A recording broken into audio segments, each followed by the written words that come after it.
his right-hand man, working for almost 7 years. So I believe in everything he does. He researches his, never seen the doctor research so much or continue researching or actually practices what he preaches. I mean, he literally does. So just a little seminar for you guys, let you know what we do here, what he does, and then I'll just let you know a little bit about Dr. Adamcik. So he's trained at Loma Linda University and the Scripps Clinic in San Diego. He's board certified in internal medicine and anti-aging medicine by the A4M. He's been practicing anti-aging medicine for at least since 2009, actually. And he, like I said, he practices what he preaches. He follows a regular exercise regimen. I can attest to that. He goes to the gym every single day. It's not a joke, he does. And he also is a pioneer in his diet therapy. He wrote a book, The Globe's Best Diet, in 2007. And he is a hormone optimization program. He's on the hormone optimization program that augments his healthy lifestyle. And he is just finished another book that he's going to tell you about just in a minute. But other than that, like I said, he practices what he preaches, and hear him. He's going to give it some. Hey, nice to meet you, buddy. Hi, everybody. Good to see you. Hi, welcome here. Welcome to Florida Anti-Aging Center. It's nice to see all of you. So you're going to get some interesting information today. Dalai Lama gives us a little bit of insight into life. I bet it works. And this is actually right in the back of my house over here, the Banana River. It's a beautiful thing. So today we are going to learn about more energy and bettering your weight and achieve hormone optimization. So healthcare, it's a mess. Doesn't everybody agree that our healthcare system is just a mess, right? It's not working, right? And everybody agrees to that, right? And how do we kind of fix it, really? If you'd like your premium was increased, press 1. If you'd like to file a false claim, press 2. If you ever tried to call an insurance company, you just completely frustrated. You get them to approve or talk to them about what's available. Laughter is the best medicine, but you're only covered Snickers and Chuckles. Right. So the problems with insurance, you have to pay for insurance premiums, you got to pay for deductibles, you got co-pays, you got non-covered services, and then for us, endless paperwork and documentation, just for a simple visit. I have to put so much down that maybe I did or didn't even do, but otherwise I can't even make a dime if I don't even do that. And then billing and rebilling and submissions and denials. And the bad news is actually they want to manage your care. They will send me letters like on a daily basis. Shouldn't this patient be on a statin medicine? His cholesterol is 210. Why aren't you putting this patient on a statin medicine? I'd like to send them a letter like, no, stupid, that's not what I do, right? But I don't. I just, say no, right? Sure. So then there's different styles. There's the allopathic style, which I practiced for 27 years. Right, so I got plenty of experience in that. I know how that works. And not only that, in those 27 years, I've seen thousands of medical records from thousands of physicians. So I have a pretty good idea of how this thing works. And so I make comments about how general medicine works from my own personal experience and from thousands of other physicians. And basically, the idea is just use medication to put a band-aid on symptoms or put a band-aid on conditions, but really don't really cure anything, with those pills. Or functional medicine, which is what I practice, which you really try to find the underlying cause of the illness and treat that cause of it, and focus more on current health and quality of life, as opposed to just band-aiding symptoms. So let's talk about quality of life. Quality of life underrated by most physicians, but I think it's really important. How is your energy? On a scale of 1 to 10, on average, how is your energy, right? So, any people here less than 5 on that? A lot of people are less than 5, right? 6, 7, that's fair. Anybody 8, 9, and 10? Yes. Well, congratulations. We can get good lifestyles there, right? But for the majority of people, they're not in that 8 to 9, 10 category. That's my goal. To get your energy at that youthful level, 8, 9s, and 10s is what I shoot for. Most patients, when they come to me, there are 3s, there's 4s, there's 2s, there's 1s, but they want to get to 8s, and that's my goal too, is to be interested in your quality of life. And how about your mood on a 1 to 10 basis? How is that? Well, for a lot of people, not that good either. It's 2, 3, 4, anybody like 8, 9, and 10? Yeah, I'm on treatment, right? Right. So, again, these are signs of potential hormone deficiency. If you're not at 8, 9, and 10 on these readings, you are potentially hormonal deficient, right? And then how is your mood or your sleep, right? Well, really important issue for a lot of health reasons. And I want those numbers to be 8, 9, and 10. We got people who have got 8, 9, and 10 sleep here. Anybody? Really? No. Well, you're all candidates. Right. Because hormone deficiency can cause all of these symptoms, really. And if you fix those things, your quality of life gets much higher. You're at 8s, 9s, and 10s. And what about the other? Oh, what did I do there now?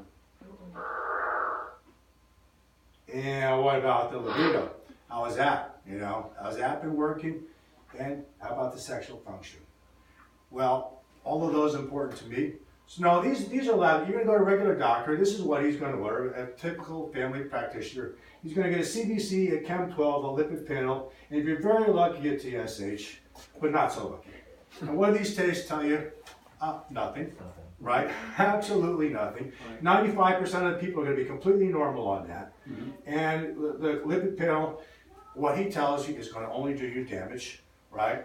And TSH is, they think it's a thyroid test, but it's not really a thyroid test. It's a pituitary test. So your tests are nothing. Now these are the tests that I recommend. Now not everybody gets all these tests. You know, some people choose for like financial reasons if they don't have insurance or whatever. Some people require additional tests if they have a specific problem.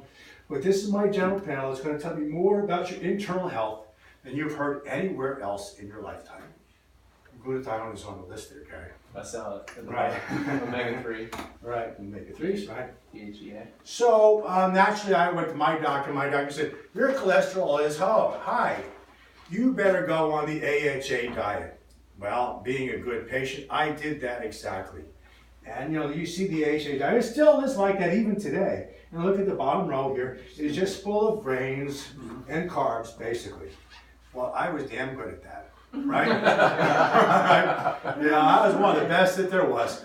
I got some Cheerios for breakfast, you know, with some milk. But naturally, I want to cut down the fat. So I could tolerate 2% or even non-fat milk. Get rid of that fat, but keep the sugar, bear in mind, right? I was good at that. And then for lunch, I would have like a whole grain wheat sandwich with some tuna and some ramen noodles. No fat in that, right? And then for dinner, I would have some pasta. No fat. Right? And, well, honestly, a couple of beers every now and then, right? So, well, I did this, and I told my patients the same thing, you know, essentially low fat. Now, what I saw in the patients was not good, right? That, you know, it's supposed to be a weight loss diet, but it didn't work, right? What happened was actually, these patients were not only keeping weight, but they were gaining weight. Well, naturally, my assumption was they weren't doing the diet right. They must be F-ups, you know, that's the problem. But everybody can't be like that, right? Their sugars were getting worse, their average blood sugar readings were worse, and then I got this. No, that's not good. I got that, right? And I'm 45 at this age over here, and I'm also exercising plus following a very strict diet. And what's happened, I'm putting weight on in the middle, even with what I thought was perfect lifestyles, and I did my blood work, and I failed. My blood sugar was going up, I was pre-diabetic, I had really high triglycerides, and at that point I reached a crisis point, like, do I really believe what's going on? Can I keep telling patients to follow that diet when I see the results in me and other people? So that's when I got inspired, and I started doing a lot of research, and I wrote this book. And this was back in 2007, and basically I called out the medical profession at that point. I'm telling you, are killing people, including me, right? And I actually reviewed the research that led to the low-fat idea, right? And it came out of the 7-country study and the key study. And one of the critical ones was the country of Greece. And they said, based upon what we find in Greece, we don't recommend fat. But the truth was, they found actually there was a link between beef and bad results. So they didn't want to say to the American public and to the beef producers, let's not recommend beef. We better just get away from all fat, right? And so then it became olive oil and coconut oil and anything that had healthy oil, butter, anything that had healthy oils that was now no good. Let's get rid of all that fats and let's put in sugars. And it did a tremendous disservice to our American public. Hey, welcome, welcome. We're not too far. And hi. We got another seat. Okay. Come sit here.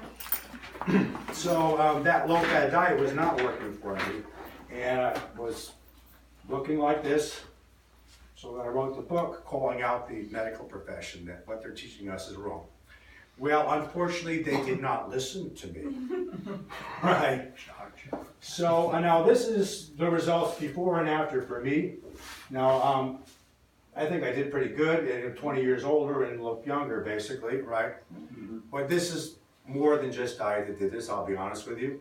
When I first came up with a diet, I lost about 20 pounds. I looked pretty good, but that really wasn't the whole problem, right? So what is it? Well, if you want to get better weight, the truth is you have to get better health also. Right? You can't fix your weight without fixing your health also. They just go together, really. And what's involved is the right diet, the right activity, the right metabolism, the right supplements, the right hormones, and appetite control. And mainstream medicine is, oh, get the pill, it'll fix it. Wrong, right? You don't understand the problem. You can't give one pill that's going to solve all of these issues. It might solve the appetite, but what about the metabolism? What about the hormones? Are they getting the right nutrients and supplements? That's where I come in. So now if you're going for, hey, right? If you're going for conventional medicine, you ask the doctor what diet should I be on. Well, often they'll have no answer, right? But since he's worried about your cholesterol, he'll say, well, follow the AHA diet. Well, I know what that's going to do already. So now we've talked some about my diet in my books. I can't really go over all the details of my diet here today, right? And they're personalized because there's not really one diet which is really right for somebody. And it's not really a diet, it's a lifestyle. If you really want to, get where you want to be, you can't do this for 3 months, I'll eat grapefruit for 3 months, I'll get where I want to be and I'll go back eating Twinkies. It's not going to work, right? Right. You have to make this thing your lifestyle if you really want to get the optimal health.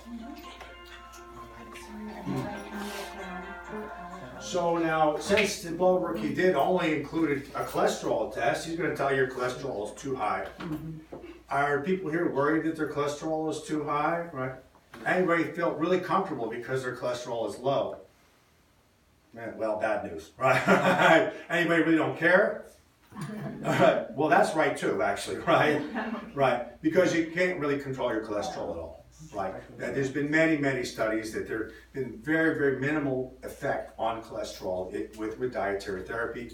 And the one time that they actually succeeded in lowering the cholesterol, about 5 or 10%, it was with a low-fat diet, but you saw what the results were. They gained weight, their cholesterol got lower, but their triglycerides got higher, their sugar got worse, they got diabetes. So lowering the number actually didn't help, it actually did worse. And that's because the higher the number, the longer the life. Cholesterol is a nutrient. You need cholesterol for many body functions. You can't muck with Mother Nature. You start taking out an essential ingredient, you're headed for trouble. True. So cholesterol is your friend. So women with higher cholesterol actually had lower mortality risk. Very high, and quite high, greater than 270, they died less from cardiovascular disease. They need cholesterol, right? And most of our disease is really due to high blood pressure. We'll talk about some other things. And majority of chronic illness is due to obesity, which we're doing nothing about. And I'll demonstrate that a little bit later. So this is a complicated pathway, but here is where cholesterol is formed, and statin medicines stop the production right here. Well, what happens after that? You form energy. Cholesterol is like fuel to make energy. What happens if you cut down the fuel in your car? Not so good, right? Right? And cholesterol is involved in critical metabolism. For example, it makes cortisol, without which you die, or I have Addison's disease, I can't get out of bed without cortisol. And there's also testosterone, without which your body fades away, and estradiol, which your body fades away without. So really, really critical enzymes require cholesterol for their metabolism, right? Medicine's just not thinking. You shut down this whole system, what's going to happen? So it forms cell wall.